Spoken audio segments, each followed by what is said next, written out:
Les saludamos desde el Departamento de Multimedia de la Unión Colombiana.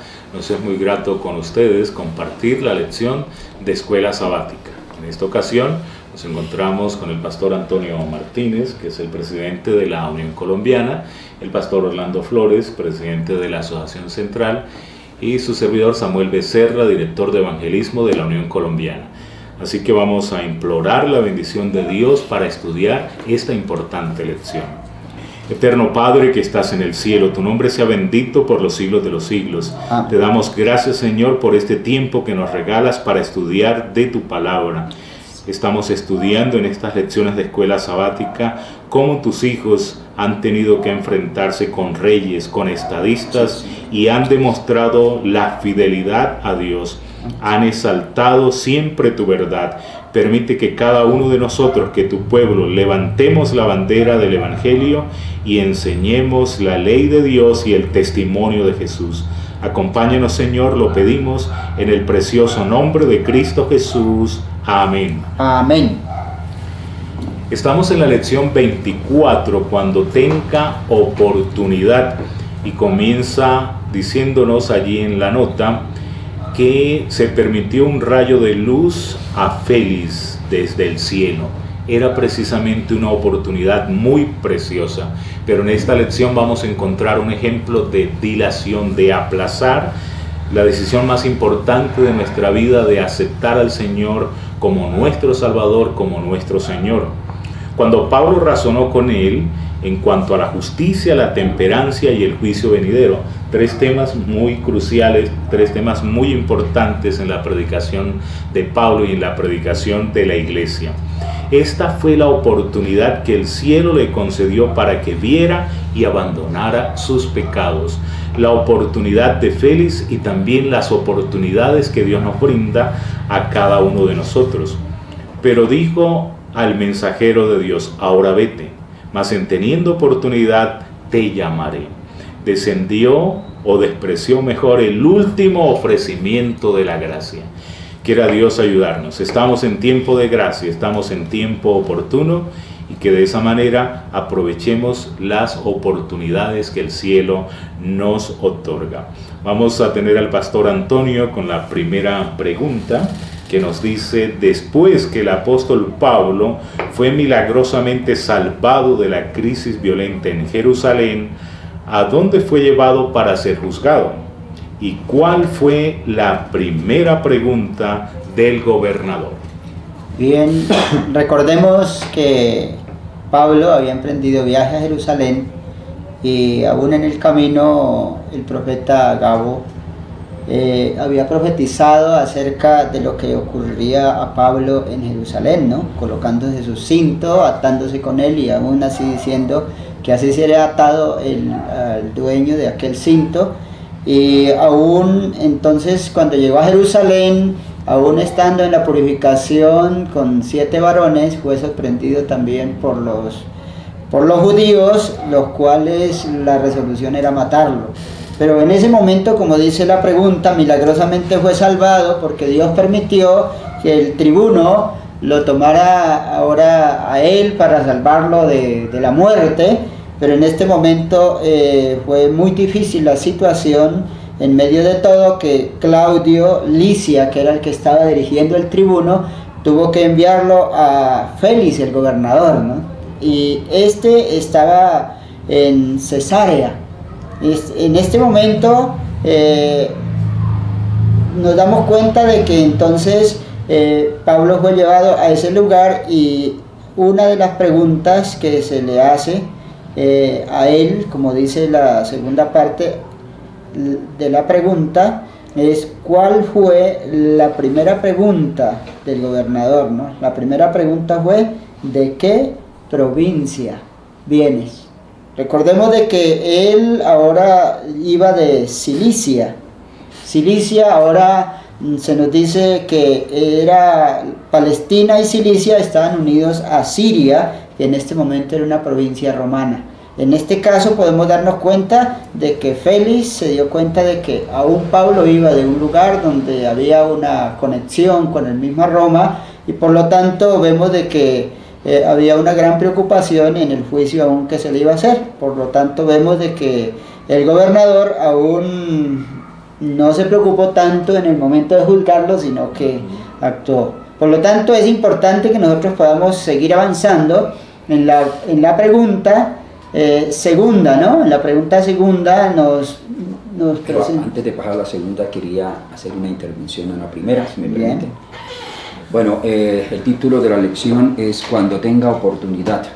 Eclesiastés 3.1 dice: todo tiene su tiempo, tiene su hora. En la anterior lección habíamos visto que la oportunidad la había tenido Marco Julio Agripa, que fue Agripa I, con Pedro, pero ahora le correspondía a este llamado Félix, que se llamaba Marco Antonio Félix, que tuvo la procuraduría del año 52 al año 58, 6 años mayormente dentro del gobierno romano al frente de Judea, y estaba en una ciudad de Cesarea que fue fundada también por Herodes el Grande en honor a César.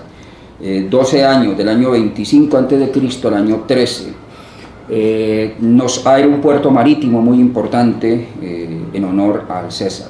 Nos hablaba también de Cilicia, que en el año 64 el gran Pompeyo había tomado ese lugar, esa provincia la anexó a la parte romana. De allí había piratería que les contrarrestaba las embarcaciones en el Mediterráneo, y fue comisionado como un gran general de Roma que había tenido grandes batallas en su favor en Europa. Ahora lo mandaron al oriente y con éxito. Entonces de allí es importante Cilicia porque Troya tuvo ayuda de los de Cilicia, puesto que la esposa de Héctor, el gran general Héctor de los troyanos, era de ese lugar. De allí también viene Pablo de Tarso.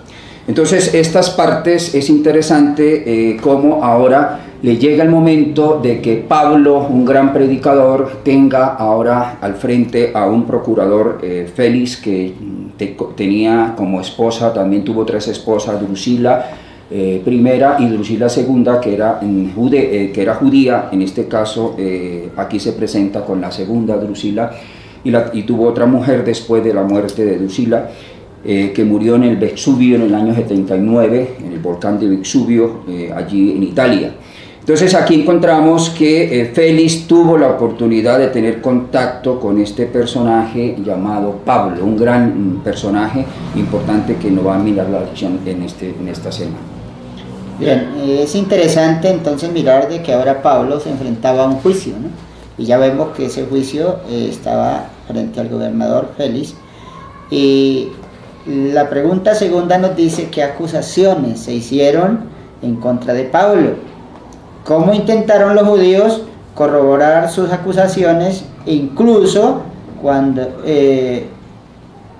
su odio por el prisionero era obvio? Entonces, Pastor Orlando, ¿puedes colaborarnos respondiendo esta pregunta? Me llama la atención de este Tértulo, que fue el abogado de los judíos, un gran orador. Y dice que comienza a escribir al apóstol Pablo, dice: hemos hallado a este hombre, es una plaga, o sea, lo cataloga como una plaga, promotor de sediciones entre todos los judíos por todo el mundo y cabecilla de la secta de los nazarenos. Intentó profanar el templo, o sea que aquí se le acusa de ser una plaga, de promotor de sediciones, que por todo el mundo, cabecilla de la secta de los nazarenos, intentó profanar el templo. 4 puntos fundamentales por los cuales se le acusaba.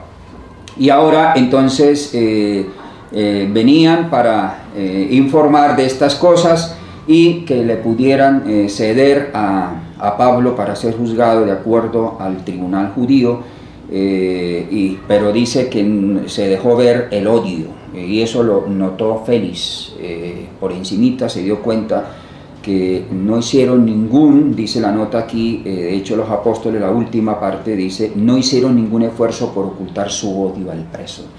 Entonces las acusaciones que hicieron en contra de Pablo estaban basadas en el odio, pero no tenían sustento, como se va a ver posteriormente. Y dice cómo intentaron los judíos corroborar sus acusaciones a través de mentiras, y se vio el odio que le tenían a este preso. Bueno, el hermano Samuel, tenemos ahora un ítem que es la primera, que es la defensa personal del apóstol. Dice, ¿cómo refutó sistemáticamente el siervo del Señor las acusaciones como completamente falsas? ¿Cómo se defendió Pablo? ¿Pudieron sus acusadores comprobar que estaba incitando rebelión en el templo o en cualquier otro lugar? ¿Pudieron hacerlo? Bueno, Pablo creo que va a surgir acá con otra cualidad de él. Digamos que es un gran historiador, un teólogo, un investigador, un fariseo, pero podemos ver que también es un buen abogado, porque este fiscal Tértulo fue muy contundente. O sea, estos argumentos era para que, pues digamos, Félix dijese, no, este hombre hay que sentenciarlo, o como en sus argumentos él estaba mencionando, entregarlo al Sanedrín para que lo juzgara, y prácticamente lo iba a matar, ¿no? Él es muy sistemático, muy organizado, respeta todo el procedimiento de esta corte.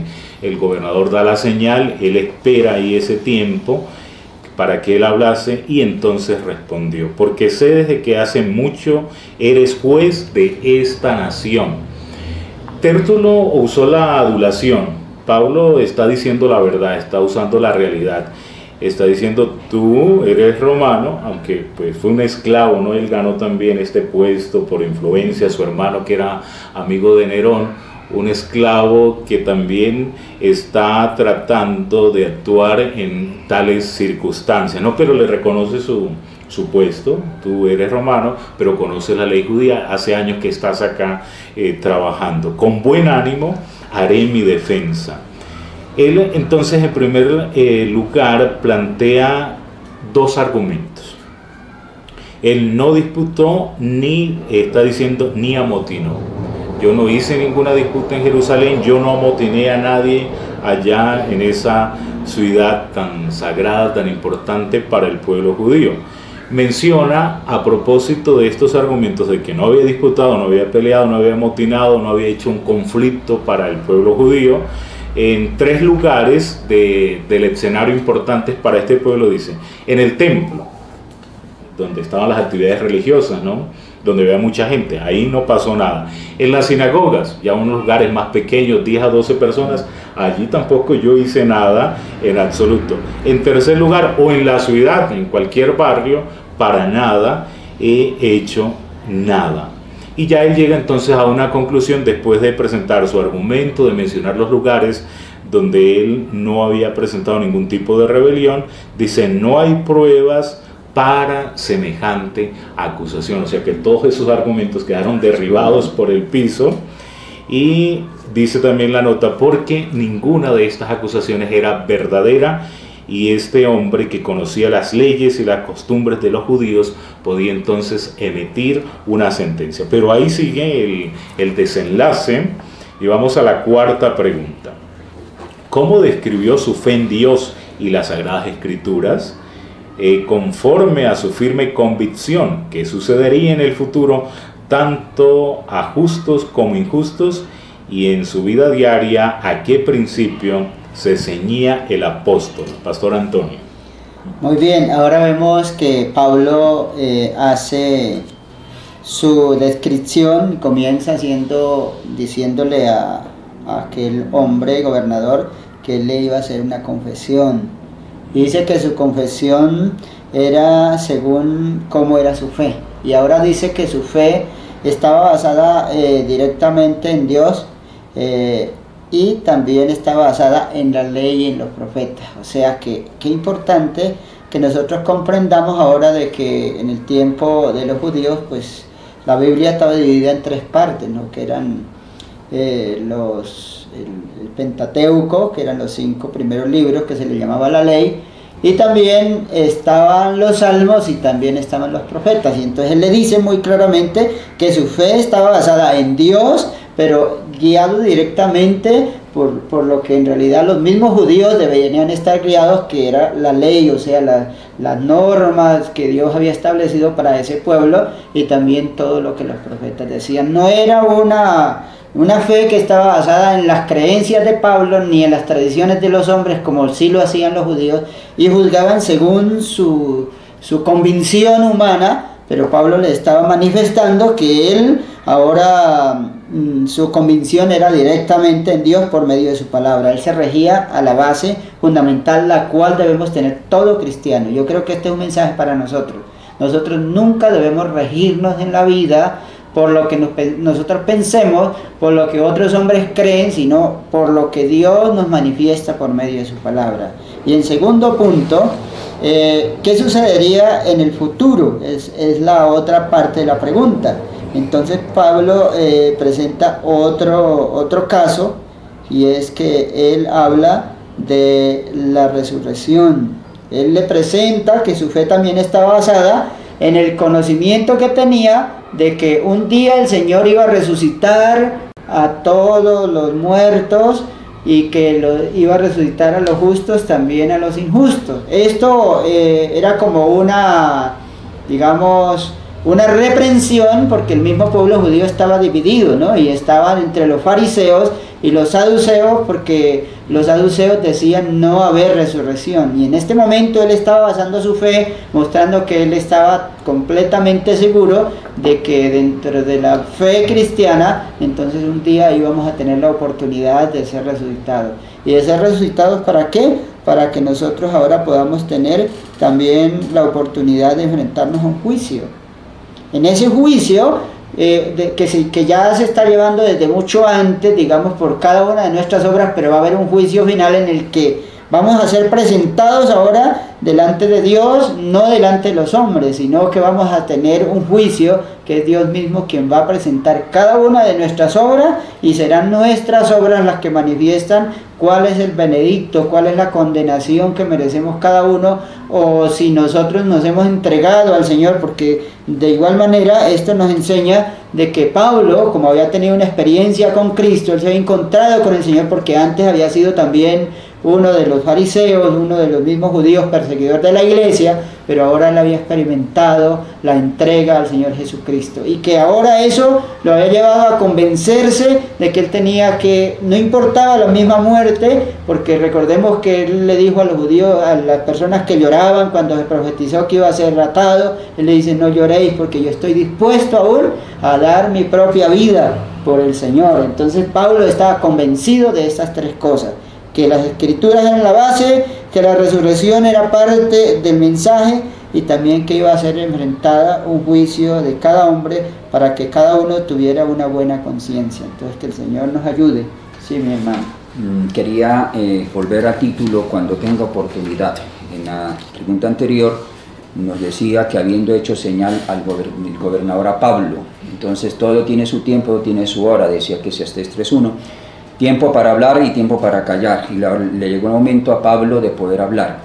Y él hizo una defensa en dos fases. La primera, en la pregunta anterior, nos hablaba derrumbó todo lo de las sediciones, de la parte de profanación del templo, de que pertenecía a la secta de los nazarenos, todo eso lo derrumbó. Ahora está tocando la parte, en esta pregunta, la parte de fe, la herejía, que ella lo que tiene que ver con la parte ya de su fe.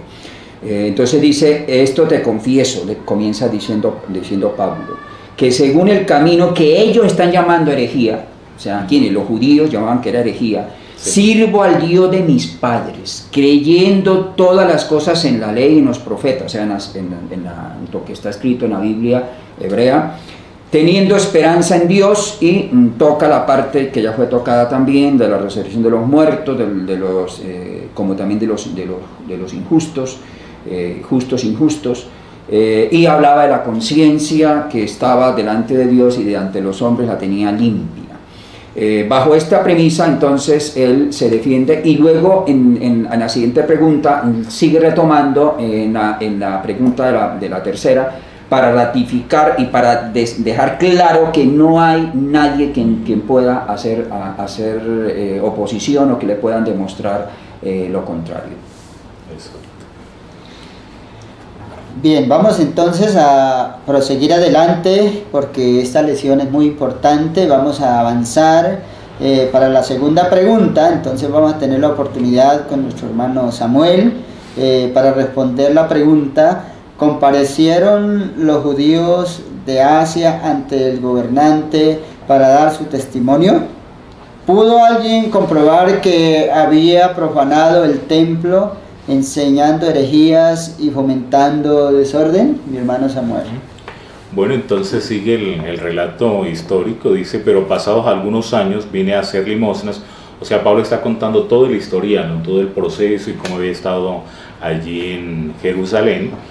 Era un buen religioso, practicante, está haciendo limosnas, lo que la ley indicaba, las ofrendas, la oración, la lectura de la palabra.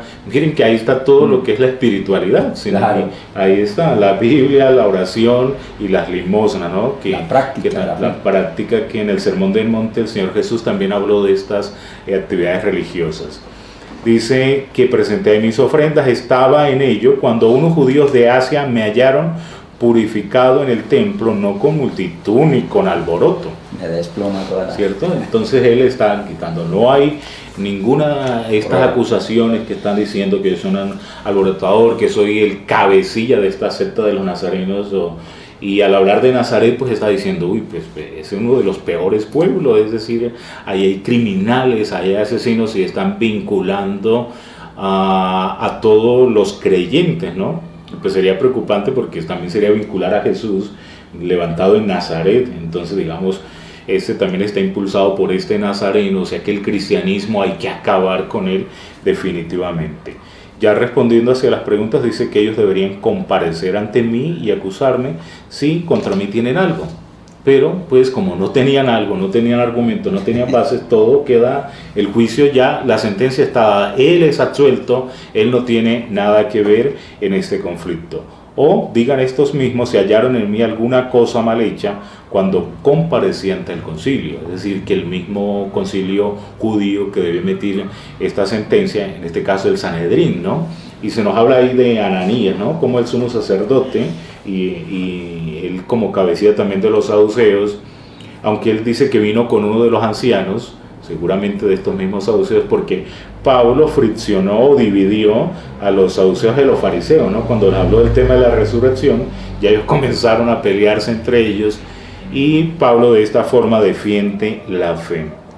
Entonces no había ningún argumento, ninguna acusación, y termina ya el versículo 21 de este capítulo 24 diciendo: a no ser que estando entre ellos porrumpí en alta voz acerca de la resurrección de los muertos y soy juzgado hoy por vosotros. O sea, que dirige quizás el tema que les ha preocupado, y en particular, como recalcamos a los saduceos, sería el tema de la resurrección. Esta es la doctrina fundamental que Pablo está presentando, inclusive a los griegos en Hechos 17, allá en Atenas, él también su discurso fue sobre la resurrección, sobre la justicia de Cristo, este mensaje que es tan fundamental. Entonces, las acusaciones son rebatidas y no hay argumento para condenarla. Bueno, vayamos entonces hacia adelante con el pastor Orlando, la debilidad de Félix por la política. Después de escuchar la defensa tanto del fiscal como la del apóstol, que sería el abogado, ¿qué decidió el gobernador? Aunque Pablo siguió bajo arresto, ¿qué libertad le fue dada, pastor Orlando? Bueno, aquí el ítem nos habla de la debilidad de Félix. Dice por la política. Félix, ante la defensa que hizo Pablo, él percibió que primeramente había odio de parte de los acusadores. Segundo, que los argumentos que presentaron quedaron derribados, no hubo nadie que pudiera comprobarle que todos esos argumentos de los judíos podían tener pruebas de ello, y entonces lo más lógico era que tuviera que haberlos suelto, haberlos soltado, haberlos librado. Pero por la parte política nos dice que Pablo le dio una salida diciendo que cuando viniera el tribunal Lisias, entonces se informaría acerca del asunto, o sea que no les bastaba los argumentos de los judíos y de Pablo, sino que también esperaba en Lisias, y entonces mandó al centurión a que le diera cierta libertad, y se lo llevaron nada menos que al lugar donde de la parte de los herodianos, que había sido colocado, había sido también fundado allí en Cesarea, y que había más comodidad para el preso Pablo, dice, para que se le consiguiese alguna libertad y que no le impidiese a ninguno de los suyos servirle y venir a él. Entonces, por lo menos en eso fue justo, ¿no? Se le dio cierta libertad, pero la parte de haberlo librado, no. Más adelante nos explica por qué, porque él quería sacar partida de ello, ¿no? Entonces, la salida, simplemente cuando venga Lisias, me informaré más sobre el asunto, fue la salida que él echó mano para quitarse de encima a los judíos y dejar preso todavía a Pablo. Bueno, viene una parte aquí que es la séptima. ¿Qué presentó Pablo a Félix cuando fue llamado a testificar unos pocos días después de lo que ya vimos? Aunque estaba muy convencido de las verdades declaradas por el apóstol Pablo, ¿qué respondió? ¿Buscó o recibió alguna vez este gobernador otra oportunidad para oír el mensaje de salvación, hermano Pastor Martínez? Es importante que comprendamos que Pablo, en este momento, al estar lleno del Espíritu de Dios, estaba enfrentando una situación difícil, pero eso no lo amedrentó para él aprovechar la oportunidad de presentar el Evangelio de Jesucristo, porque en sí el texto nos dice de que él le presentó en este momento la fe en Jesucristo, en primer lugar, basado en 3 principios importantes. Y él le presentó la justicia, dice, el dominio propio y el juicio venidero. Seguramente debemos recordar de que Félix estaba aquí con Drusila, su mujer, que era una judía, y ella conocía muy bien, y por tanto él también conocía muy bien de la doctrina. Pero él tenía en su corazón mundanal, pues le correspondía tener la oportunidad de escuchar lo que Dios pedía de toda persona para que pudiese tener la salvación. Y una de las partes importantes que debemos comprender es que ahora Dios exige justicia, no como la injusticia que hacen los hombres, porque según en este momento Félix estaba siendo el que ajusticiaba, el que estaba haciendo justicia, pero en realidad no se estaba haciendo justicia, se estaba haciendo una injusticia. ¿Eso a qué debido? A que ellos no estaban basados en los principios divinos, en los principios de Dios, porque recordemos que la justicia tiene que ver con la ley de Dios, y se estaba haciendo un juicio que no estaba adaptado a la ley de Dios. Pero para eso, ¿por qué estaba ocurriendo esto? Porque eran hombres que no estaban llenos del Espíritu Santo, porque el Espíritu Santo es el que da el dominio propio. Y por eso les habló del dominio propio. Porque cuando nosotros estamos dirigidos por nuestra propia carnalidad, cuando estamos dirigidos por nuestros propios deseos carnales, las pasiones que dominan en nosotros, eso demuestra que en realidad no está el Espíritu de Dios en nosotros. Por lo tanto, cada cosa que nos incita a nuestra carne, nosotros la hacemos, somos esclavos de la carne. Por eso es necesario, Pablo aprovechó la oportunidad para presentarle a Félix y también a su mujer, que era necesario que ellos emprendieran la fe en Jesucristo para que pudieran ellos tener esa oportunidad también de salvación. Yo miro en este caso de que fue la oportunidad para Félix. Él debía escuchar el mensaje aún de Dios, y eso seguramente es un anticipo de lo que va a pasar con nosotros, porque un día también nosotros sabemos por la profecía que vamos a estar ante un tribunal, seguramente juzgados por la injusticia de los hombres, pero a causa de nuestra fe. Pero es ahí cuando nos damos cuenta entonces de que ahora también nosotros tenemos grandes oportunidades en ese momento, porque dice la Biblia que el Espíritu hablará en el momento oportuno lo que debemos de hablar. Por eso es necesario hoy pedirle a Dios que seamos llenos de su Espíritu, para que en realidad podamos testificar en el momento preciso como lo estaba haciendo Pablo. Pero ahora podemos darnos cuenta de que Félix, aún de escuchar después de la justicia, del dominio propio y del juicio venidero, entonces ahora él podemos decir que se sentía, según lo que se nos presenta por el escrito, muy convencido de que Pablo le estaba hablando, ¿qué cosa?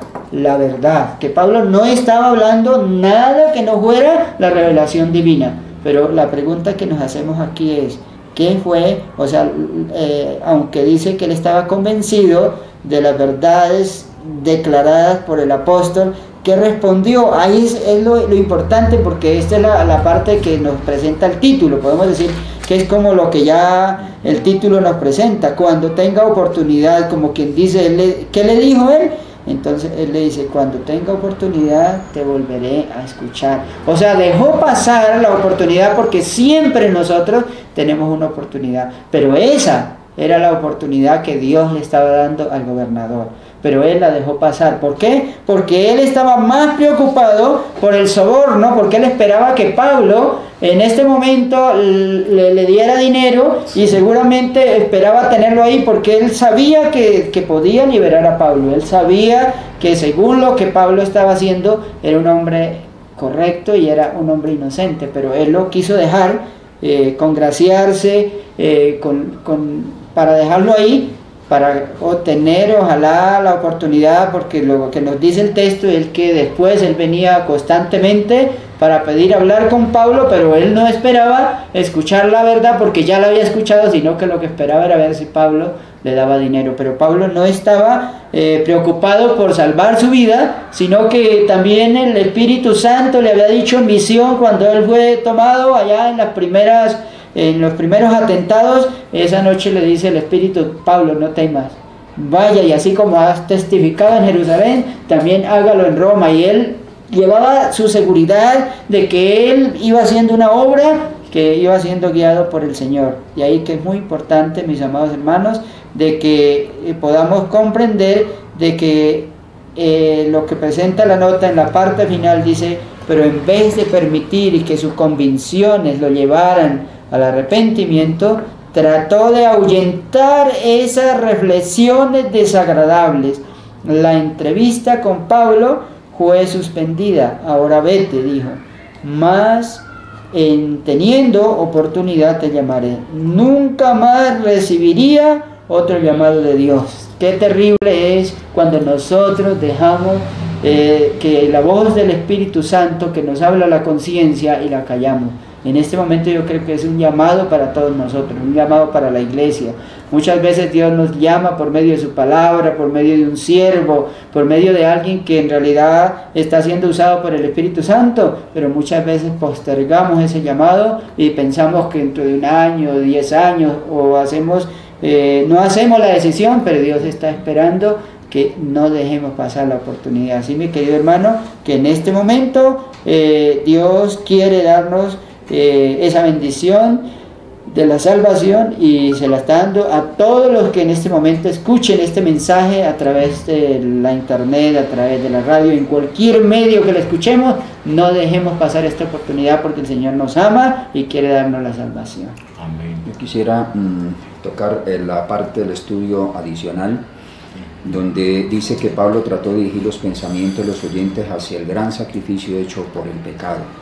En la parte anterior hablaba de las 4 partes que presentó Pablo. La primera acerca de la fe en Jesucristo, entonces a través del Cordero que quitaría el pecado del mundo, entrelazado con la segunda parte acerca de la justicia, Jesús como justicia. La tercera, el dominio propio que tenemos que tener para poder no salirnos de la justicia, y el juicio final, el juicio venidero. Y ante eso dice que Félix sintió. Esa palabra sentir es la antesala para el hacer. Cuando nosotros sentimos, entonces eso tiene que ver, es el móvil que nos lleva a hacer las cosas de una manera en base al sentimiento.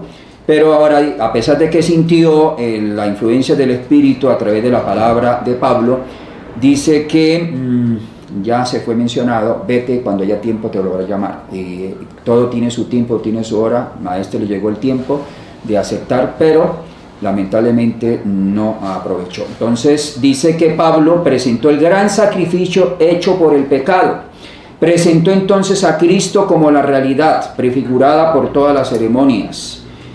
única fuente de vida y de esperanza para el hombre caído. La única fuente de esperanza para el hombre caído está en Cristo, el Cordero de Dios que quita el pecado.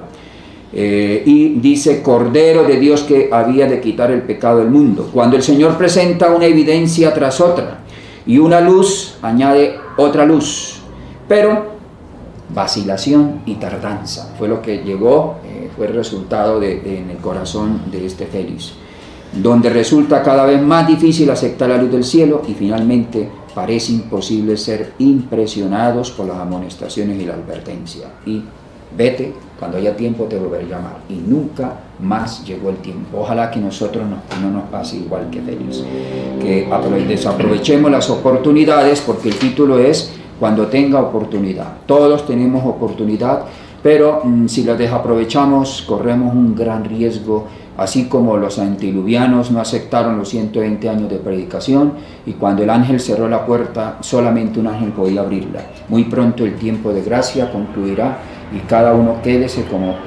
está. Si el limpio quédese limpio, el sucio quédese sucio, y entonces lo más tremendo es el juicio venidero, cómo nos va a encontrar el Señor.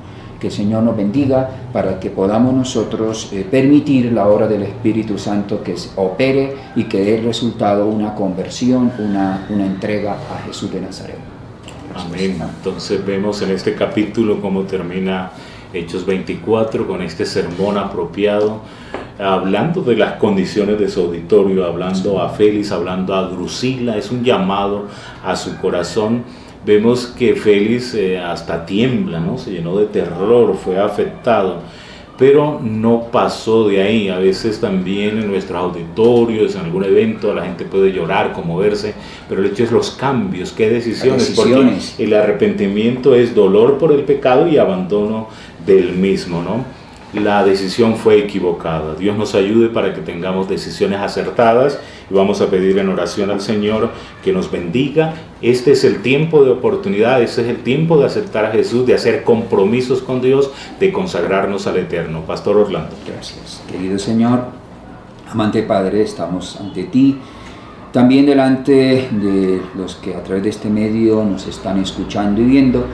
Bendícele, Señor, tanto a ellos como a nosotros, para que las decisiones estén acorde a la oportunidad, el tiempo de oportunidad que se nos da. Permita que lo aprovechemos para que antes de que termine el tiempo de gracia podamos estar siempre como Jacob, no soltarte hasta que la bendición del cielo no esté en nosotros. Amén. Señor, ayúdenos para permanecer en ti, porque separado de ti nada podemos hacer. Amén. Que tú, como Cordero de Dios que pueda quitar el pecado de cada uno de nuestros corazones, sea una realidad, y que los que también nos están viendo también tomen decisiones a favor de ese Cordero de Dios que quita el pecado, para que podamos finalmente la salvación, la fuente religiosa sea efectiva para alcanzar el blanco final de poder estar contigo en las mansiones eternas. Amén. Perdónanos, Señor, cualquier dilación que hemos tenido, y danos la gracia de tu poder, de tu Espíritu, para que a través de ese medio podamos obedecer y caminar en los caminos que tú has dejado trazado. En Cristo Jesús te lo pedimos. Amén. Amén. Amén. Muchas gracias al hermano Jair ahí en la grabación de multimedia. Esperamos que se comuniquen por YouTube, por los diferentes medios, y estamos para servirles. Amén.